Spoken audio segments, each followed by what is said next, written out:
राजनीति में अंडामाड़ तत्व को नहीं निंदा करिसेंती कृषि मंत्री प्रदीप महारथी। महारथी निर्वाचन मंडली पिपिली रे बीजेपी नेत्री डॉक्टर लेखाश्री सामंत सिंहान को ऊपर अंडामाड़ घटना उपर आज प्रतिक्रिया प्रकाश करिसेंती मंत्री महारथी। से कहिसेंती अंडामाड़ को मु निंदा करुछि। उल्लेखयोग्य 2 मास तले बलांगीर रे मंत्री प्रदीप महारथी गाड़ी उपर को अंडामाड़ करथिले बीजेपी कर्मी। बरगढ़ रे प्रथमे बीजेपी केंद्र मंत्री उपरे बीजेडी कर्मी माने अंडामाड़ करबा परे राज्य रे अंडामाड़ राजनीति जोर धरिथिला।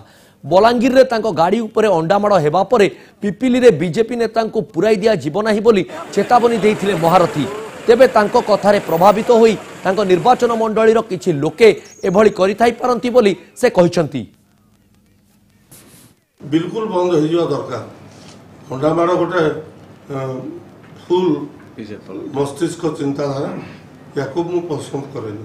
आपण टीवी चैनल जाइए बर्तमान प्रति पंचायत वाइज बुटलु तेणु किए कर कारण मोर निर्वाचन मंडल चाष बहुत गहिरा 99% मत सपोर्ट करते भल पाते तेणु से मो कथार प्रभावित होते कि न मुझे जानी किंतु ये अंडामाड़ को मु पसंद करूनी एवं एथिपाई मु दुखित एवं मर्माहत।